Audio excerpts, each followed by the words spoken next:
Mga kapatid, maging mapagmatyag sa mga nababasa sa social media dahil baka fake news yan.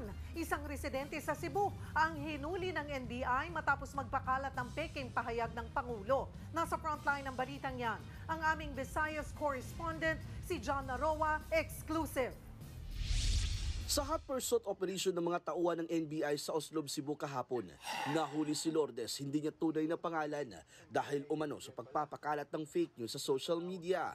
Ito ang larawang ipinost ni alias Lourdes sa kanyang account noong March 17. Nakasaad dito ang peking pahayag ni Pangulong Bongbong Marcos na gawing legal ang droga sa bansa. Kung kikilatisin ang orihinal na quote card na ipinost ng News 5 Digital, wala namang nakalagay na ganung pahayag si PBBM. Sa panayam ng News 5 kay alias Lourdes, iginit niya na hindi niya alam na fake news ang ipinost niya. Dinownload at ni-re-upload niya lang daw ang larawan. Kumikita na raw ang account niya simula nitong Pebrero dahil sa dami ng likes at followers. Kasi trending siya. Gusto ko lang, wala talaga akong intention. Gusto ko lang more engagement. Kaya nga, sinashare ko talaga siya para maraming mag-react.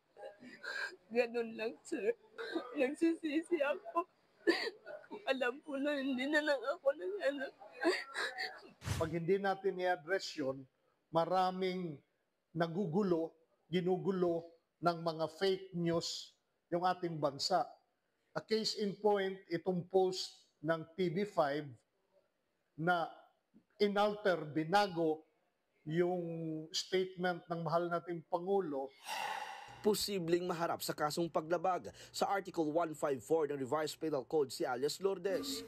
Hanggang 6 na taong pagkakakulong ang parusa niyan na may multang hanggang 200,000 pesos. Bukod sa kanya, higit 20 pa raw ang minomonitor ng mga otoridad sa pagpapakalat ng fake news. Isang vlogger na rin daw ang may 2 warrant of arrest at pinaghahanap na.